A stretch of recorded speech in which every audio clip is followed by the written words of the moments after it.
Hello and welcome to the Fortnightly Frontier podcast. My name is Myre. With me, as always, is Mr. Darjanator. Today we're talking about the Daymar Rally, the filthiest race in the verse. Of course, if you've just seen that intro video, that's from Arts and Crafts, I believe, Mr. Hasgaha's group with music by Yes, Uther Riley. indeed. The race is starting on the 16th. So this Saturday, if you're watching Yes. anytime before, otherwise it's the Saturday before.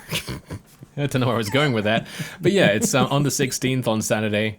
And I'm looking forward to it because this year I'm participating. Yeah, and like always, I'm flying the 890 jump Yeah. for the VIPs. Whose ship are you flying this time? Or do you not know I yet? don't know. Definitely STEM citizens who was supposed to be on the show. However, scheduling got in the way, and Scheduling's unfortunately, Mr. STEM citizen is not available to join us during the week. He only had time on the weekend, and unfortunately, the time slot that we originally allotted didn't work out. So it's just the two of us, but we've still decided to do a show on the Daymar Rally Yep. because it is the biggest event of the season. Yeah, I mean, it's not hard to be, being January, but I mean, we love you, Daymar Rally. But yeah, no, Atmo Esports host a whole bunch of different things over the year, and yeah, this is one of their most well known because it's the one that they started and they built up from. So Yes, most it started people would off know. with it started off with the Daymar Rally, and then they started adding the Hurston Hurt Locker, the Stanton 7, which hasn't happened yet. No, the Stanton 7 was just recently announced. I don't know how much people know about the Stanton 7. I just know that I'm going to be commentating on that one, actually. Yeah, Oh, I was nice. invited to do Nice. that. But I think for the Daymar Rally, I believe it's Crucian Gaming and Captain Richard. I think there might be It one is. He other. just announced that today. He did, yeah. So I'm looking forward to that. The rally, so I've only ever, I've been a guest on the VIP yacht, which then became the VIP wreck, which, yeah, because of fuel costs and stuff. Oh yeah, Detox TV is also going to be commentating for the Daymar Rally. Yeah. There are so many teams and so many groups participating this year, so it'll be very interesting to see what the coverage is like as well.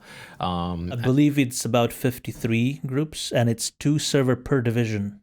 Yeah, it's pretty crazy.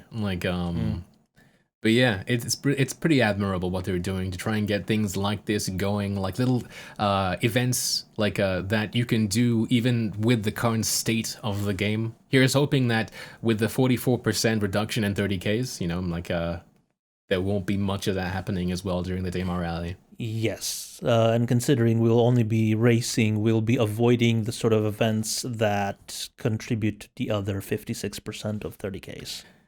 Here's hoping, unless of course Here's there's hoping, all yeah. racing involved, but Yeah. yeah. Shit.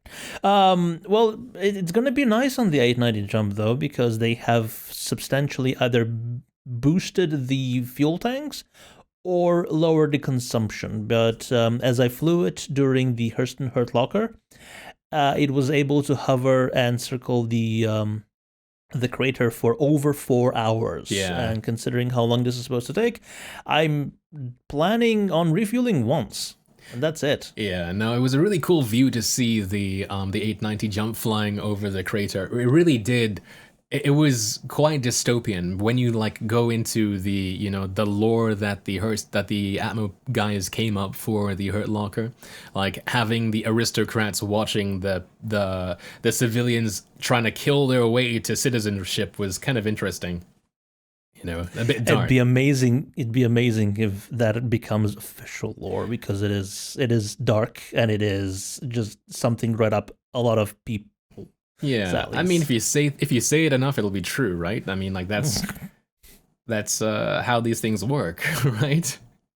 But I wonder if how aware the lore team is of all that stuff and the background that goes into those things. But yeah, looking forward to seeing that too. So do you know which division you're going to be flying your yacht over or when that's happening? Oh, unfortunately not yet. I was going to ask Stim. I think I did actually ask him, but he's a busy man during the week and he hasn't gotten back to me yet. But if I can, I'll try to squeeze into your buggy server.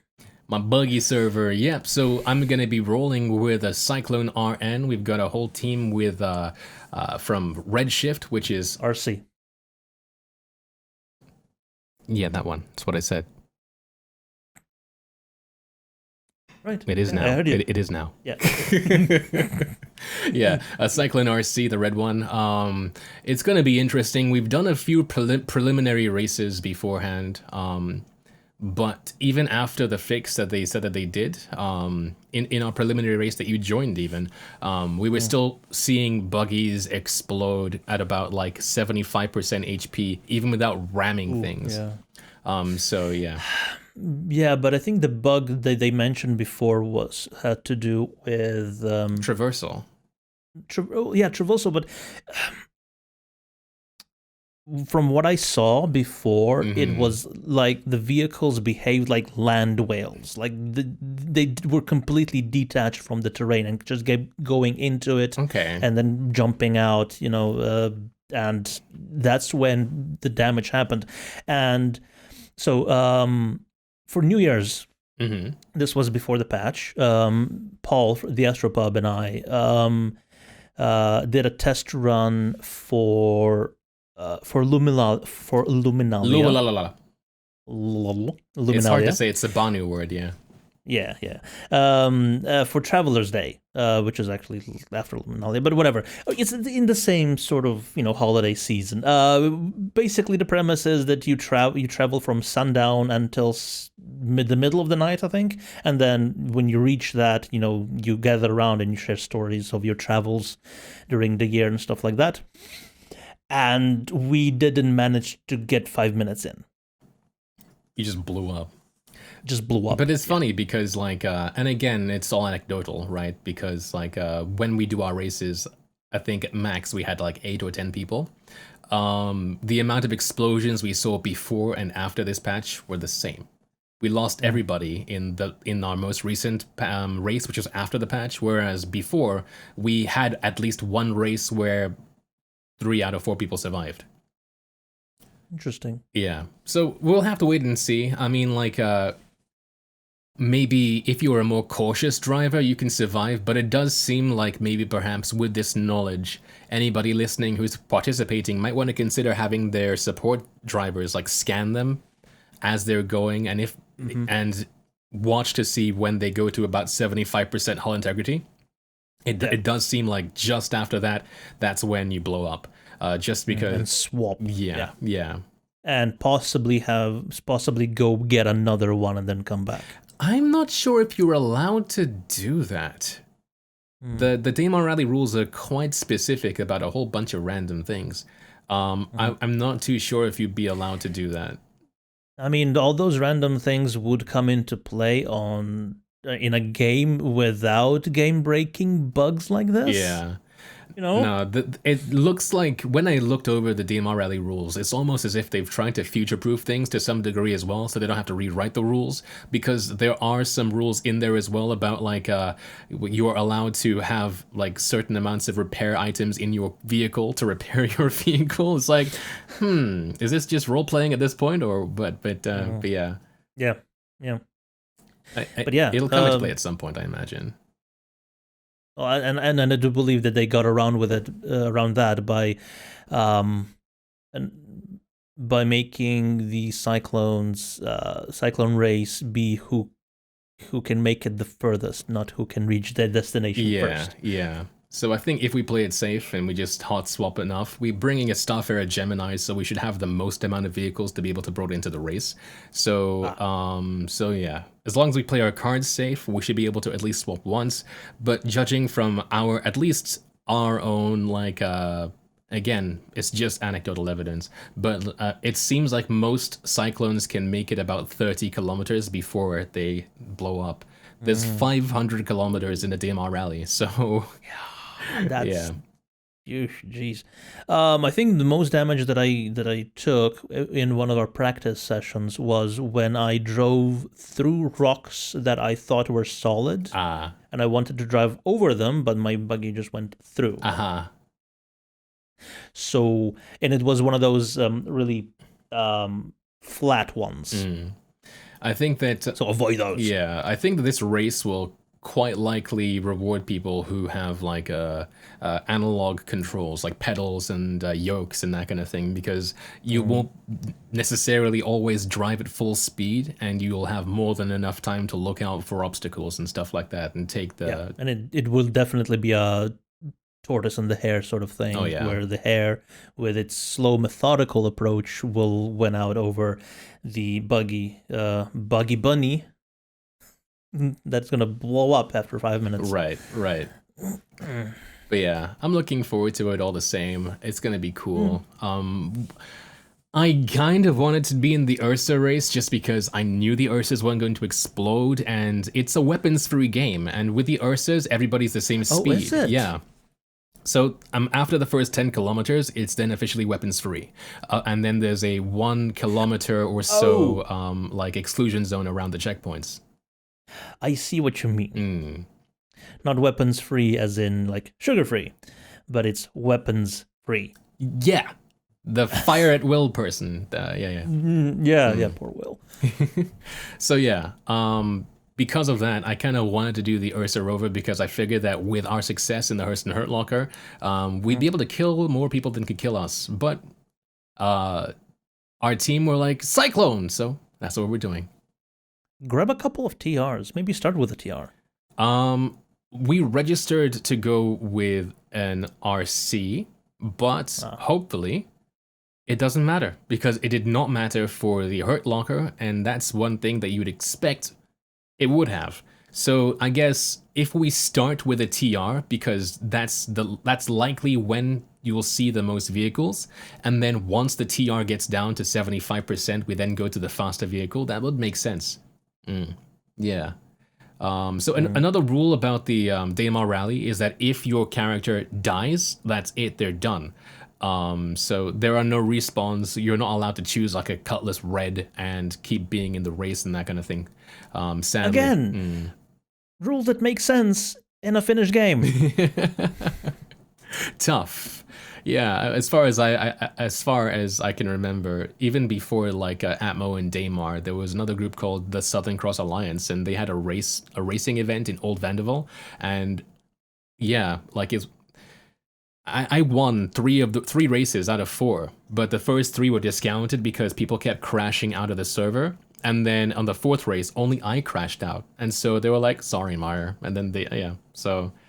It's just the way the game has been. It's the way the game is, and yeah, until the game is a fully fleshed out game, it doesn't necessarily matter. It's all part of it. For me, at least, it's the participation, because you know that the cards are kind of weighed against you, even if you are a skilled player, because of the nature of the game.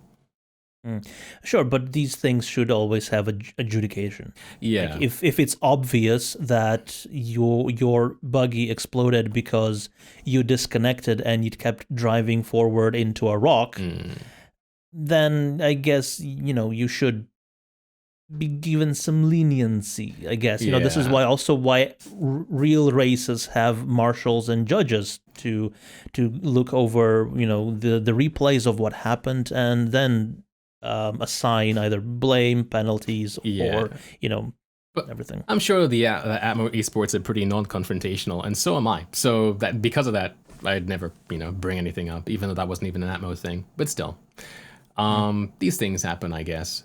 But yeah, going forwards, I'm looking forward to seeing how like the game evolving will change things, because I can imagine that this year will be the last year that we'll have a Daymar Rally where, like, when you die, when Death of a Spaceman comes in sometime this year, right? Right. Then a medical team will be able to resuscitate you. And hopefully also the Vulcan will be out as a support vehicle for actual repair. That could be very interesting as well. That could change things a lot if repair comes in as well. But so you won't have to have a huge ship with a cargo bay like the Starfarer for replacement vehicles. Yeah. But just have a Vulcan with the repair drones. Yeah.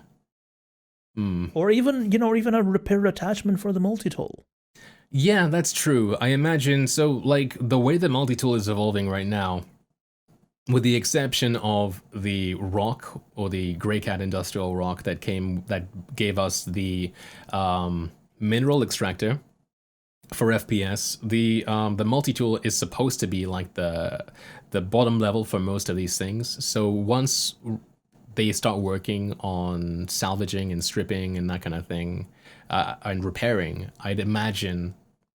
I don't like using the word imagine anymore because Salty Mike's like people have memed it to oblivion. But one would posit. No, that's just. That makes you sound like such an old fart.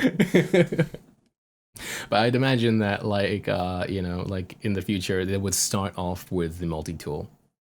Mm. Yeah, just like we got the tractor beam as an attachment for the multi-tool only, instead of, say, the 315P, which has had a multi-tool attached to the nose of it ever since the old model. Yeah.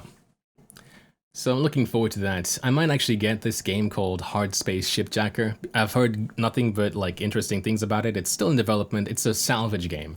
So I think it'll be right up my alley, to be fair. So I'll look it up and maybe I'll play that at some point.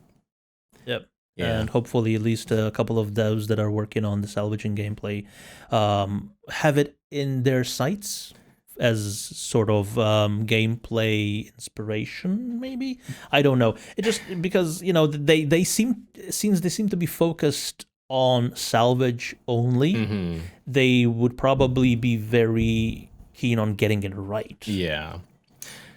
Do we, just moving things slightly back to like racing and stuff, do we know if there are other space MMOs out there that have something similar to the Daymar Rally as far as competition goes? Does Elite Dangerous have like I know they have like the SRV. Do they not have, do they have like a race or something? I don't think so. Never heard anything about it. I know Eve at a one point had races from system to system. Yeah, I know that Elite Dangerous have the Hutton event where like they fly for hours on end to get to like the orbital station that's like really, really, really far away. Oh yeah. But yeah, I'm surprised, and honestly, I think Atmo should probably get on that. Honestly, like branch out. Why not? I mean, like it seems like the most logical thing to do, especially since Space Legs are coming into Elite Dangerous, making that gap between SC and Eve even shorter. Yeah. From what I know of Elite Dangerous planets right now, it's really hard to scout them.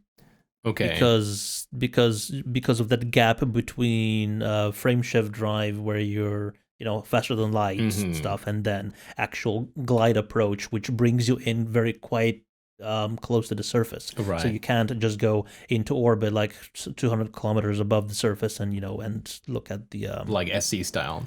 Yeah, SC style. Yeah. It's been a while since I played ED.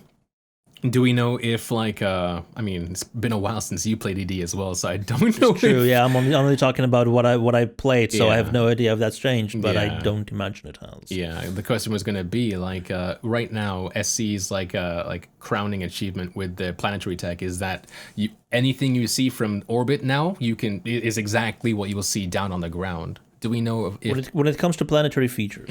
Yeah. So do we know if Elite Dangerous does that, or if the LODs are so different? But I don't know, because that'll make things more difficult too. Yeah, I think it's a difference. That is the difference. Yeah, because when you're still approaching the planet, when you drop out of frameshift drive, you're still quite far away. Yeah, and then you're dropped in very close. So that transition is where all that fidelity is lost. Yeah. But it'll be interesting. I don't even know how many ships you can have in one like instance of Elite Dangerous, because it's not supposed to be an instance game, is it? Like technically speaking. Nope. Would probably have to install it and go exploring. Yeah. But that sounds too much like work. I'm waiting until Odyssey. You can't let me go in any earlier than that. Is it a free DLC? Probably not. Or probably not, no. But it might be. I don't know. I'd have to check. If I was a game dev, probably it would be, like it seems like something that's going to get a lot of people into the game, and so it would help to make money to make more game, Definitely, yeah. Yeah. No, definitely. Would I'll definitely check it out. Probably first from beta testers who will have the freedom to upload videos, and we'll see quite a lot of its expansion of the game's Right. expansion from So we're that. hearing from chat that apparently the expansion is $60. So we'll see. I'll likely be watching more YouTube stuff as well, but it's one of those things where I want to get first-hand experience and share it with people, but I also don't want to waste my money, but we'll see. He says, how many thousands of dollars deep into Star Citizen? I'm approaching too. Yeah. You had to go there, didn't you? It's so weird. It seems so fine spending money on Star Citizen, but on Elite Dangerous over time. Over time. Yeah. Whereas Anyway. LED, it's a singular thing. But that being said, some people they drop money on a Kraken. That's not over time. That's no. Yeah, exactly. But yeah. So put away $12 over 5 months. There you have it. Pass. But I already like this because we're terrible people. Terrible people. But yeah, no, I'm looking forward to it because competition is good, and it'll spur on more and better stuff. And the MMO space in general is kind of drying out, with Blizzard making so much money over World of Warcraft Classic compared to their actual Shadowlands expansion and stuff. I know that there are other MMOs in the works, but I know many people are more into space games as opposed to Star Citizen necessarily being an MMO. Yeah. So that's why they need to get Squadron 42 right. Yep. And Squadron 42 doesn't have a race like the Daymar Rally. We don't know that. You don't know that. For all you know, old man will go, "Hey kid, good job on fighting off the OMC. Now how about we hit the track for one good one and we'll crack open a beer. I love you, son." And then oh god, is this gonna be Daddy Issues the game? I don't know, maybe. but yeah, there seem to be several fatherly figures, just vying for your attention, or making you vie for their attention, or whatever the narrative is going to be. Yeah, that's true. It'll be the anti-cyberpunk in that respect. Ooh, burn. But yeah. Anyway, Daymar Rally. What haven't we covered? Do we know? Well, the extent is 500 kilometers, but it's a different location than last year, I'm guessing. You should know. I don't know. Is it? I don't think so. The website hasn't changed. Oh damn, it's not a good sign. You'd think they'd give out the information more than, what is it? Is it today the 13th? Today is the 13th, yeah. So it's in 3 days' time. It's in 3 days' time, yeah. But yeah, I'm honestly not too sure. I could check the website real quick. But they have remapped the moon. They have changed Daymar. That's true. It's not the same Daymar. So they've retargeted the outposts, but I think their actual physical locations from each other are the same. Ah, okay. So hopefully that should be okay. But the waypoints are done with ships. Yes. If I understand this. The way the Daymar Rally used to be, and we can actually go ahead and check out their webpage right about here. Wait a minute, it's going to be all scuffed, isn't it? Yes, it is, but don't worry about it because I'm a magician. Bloop. There we go. So, the Daymar Rally, as you can see here, we start off at Shubin. That's the start line. And then the first 92 clicks are to an actual checkpoint. And then you go right angles down all the way through. And then the actual checkpoints are ships, with Checkpoint Talon being a Starfarer, Checkpoint Echelon being a Reclaimer, Checkpoint Hazgaha being another Starfarer, and then Kudra Ore being the final checkpoint. So I don't know how that's going to change things, or to not to change things, how this is all going to turn out. But How are they planning to demarcate the checkpoints? So that's where I don't know exactly. I know that last year how it worked was that well, these markers, these Talon, Echelon, and Haskaha were going to be um well, your party. So you'd see their party marker and know where to drive to generally, but that's also where your support ship comes in as well, because your support ship will be flying behind you. They'll have their star map open, so they'll be able to try and keep you on course. Weapons are free for the support ships to fire towards where you're supposed to go. And that way, they'll be able to help guide the other craft to All right. through So binding places. so it's only the support ships that are in the party with the markers. It's not the actual drivers, the teams on the ground. Right. I don't Because think then so. everybody's in the same party, and that just breaks things. So I think everybody's in the same party. So But that gives you markers, and if you're trying to shoot somebody, that tells you exactly where they are. Although the party markers are so busted with the delay, so that's very true. That's very true. But yeah, I mean, there's several ways in which this could be done. I mean, all of them kind of like entail a lot of setup. Because how I would personally do it is that like I would have my support team go grab 2 box missions and then like place the boxes in between, like where we have to go. But then you're talking about like how many box missions are there in general? Because I know that you can accept and abandon, and they'll keep feeding you missions. They'll feed you about 9 missions and then there are no more missions. So I don't know if there's a limit of box missions available like server wide that you just like scrap that way. Yeah, But yeah. But yeah. No idea. No. Yeah, it was one big party for the Hearst and Hurt locker, so it might be the same for this too. Possibly. Because the Hearst and Hurt locker you'd expect to not be able to see everybody's marker, but there you go. You would. Yeah. Anyway. But they did that just to avoid prison time, right? Possibly. I don't know. But yeah. Anyway.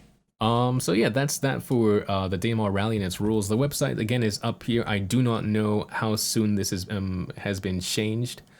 There's information for Gilded, and it does talk about 2951. So I'm going to imagine that this is as up to date as possible.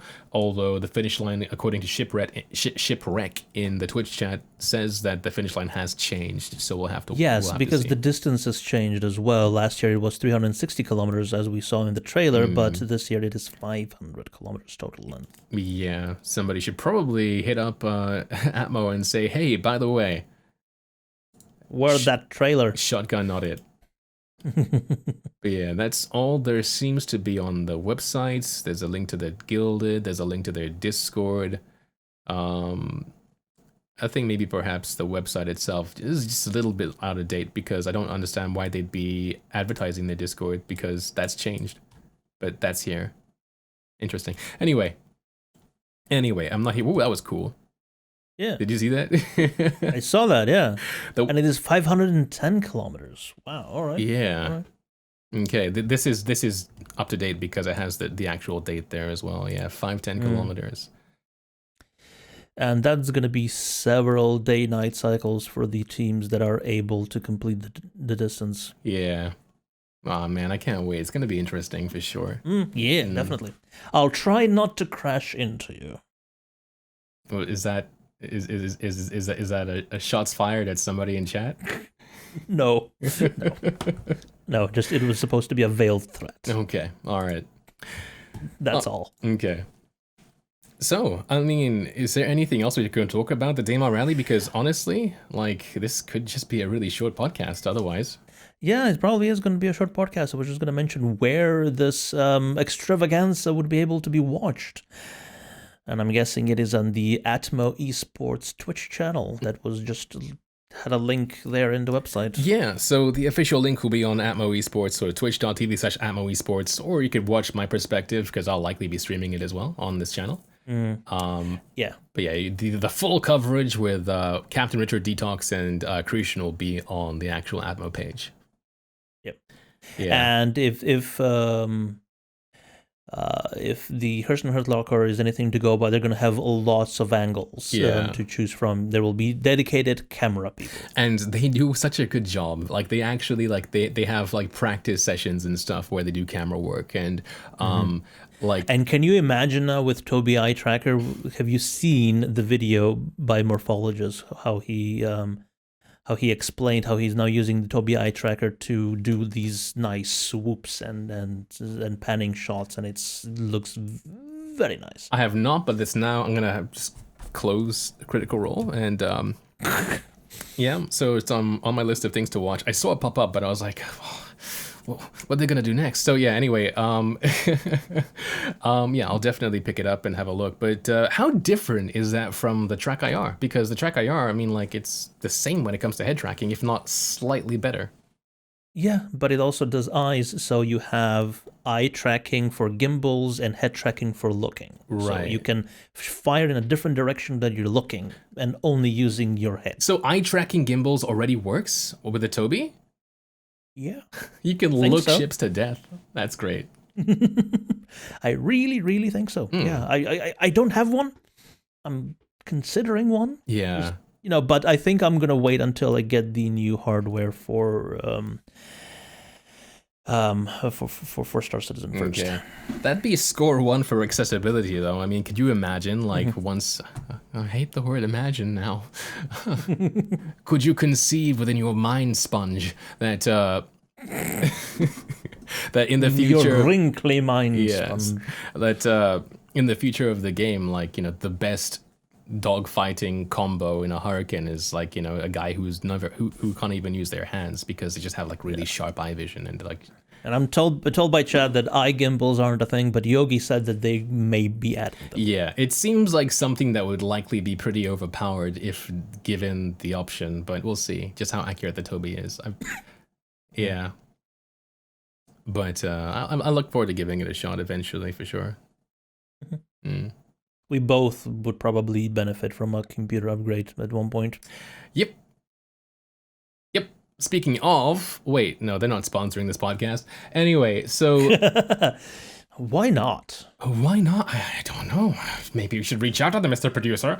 So next is, oh yeah, Wizzo asks in chat there, water and food requirements for the Daymar Rally. That's a good point. That's a good question. Yeah, for 510 kilometers of racing. That's where the support ships will come in, but also the players themselves will have like a harness or rig on them, like they always do, armor that keep your food and drinks on.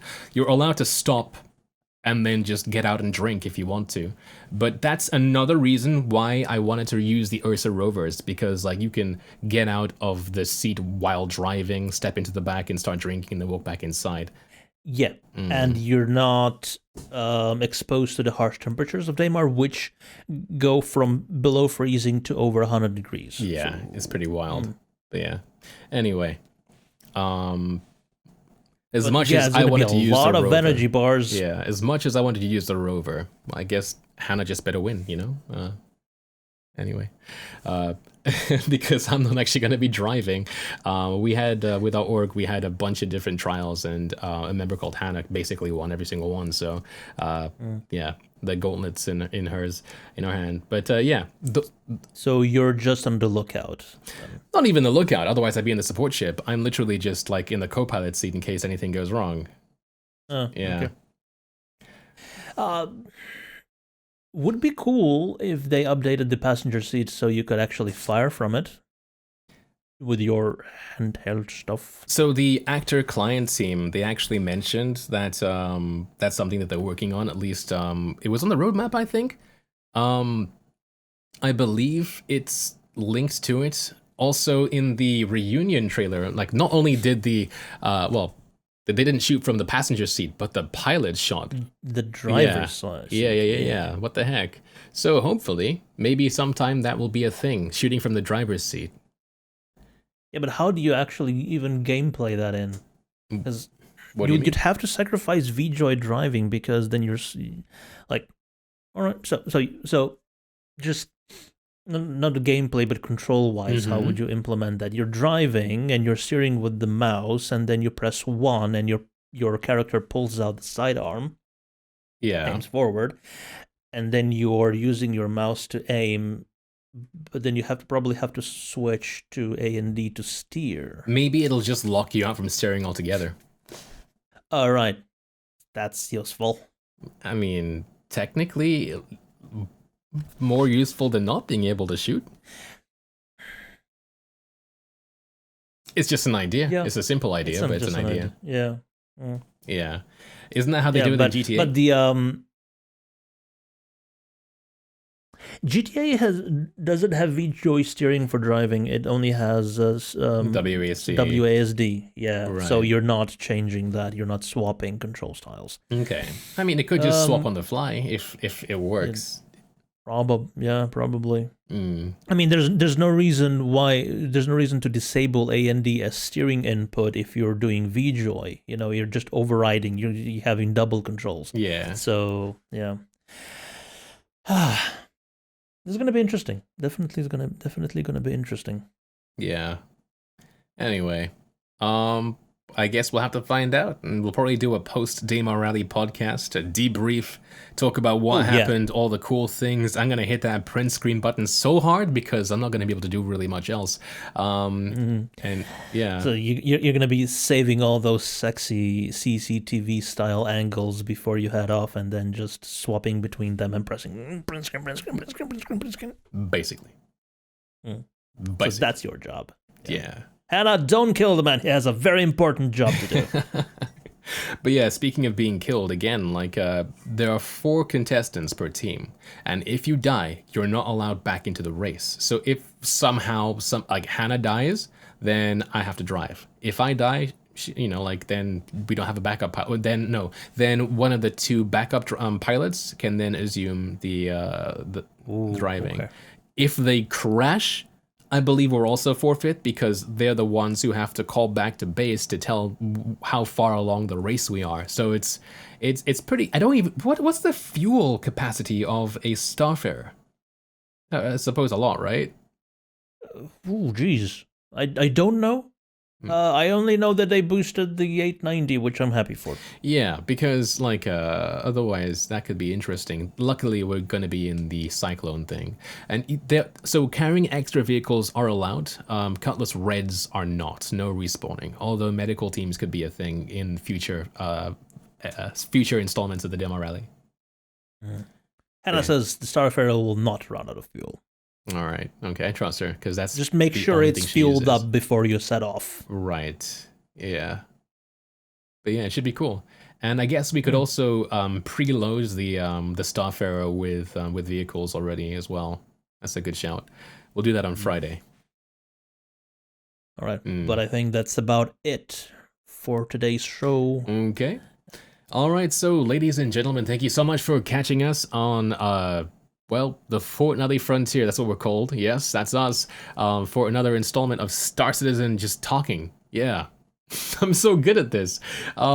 We talked about the Daymar Rally, and next time we'll talk about other stuff. Maybe even the roadmap, because that's coming out on the 27th, I believe. Yes, so according to Mr. Jake, our one of us podcasters, people who talk bullshit about Star Citizen. He was employed by CIG. Very, very good job by CIG. So now he talks nothing but bull truth. Yes. And he is actually in charge of the roadmap of not but of the development, but of the tracking of all the items in the roadmap. So he assures me that the first update is coming on the 27th, and we presume that with that they will be adding the 9 core teams and all the other downstream teams that are currently still missing. So it would probably be a good idea to do another view to see where those guys are at. Mm-hmm. So to those watching live on Twitch TV or watching after the fact on YouTube, and everybody listening wherever good podcasts are hosted, thank you all so much, and we'll see you in the next one. Bye. No, around the... That's too late.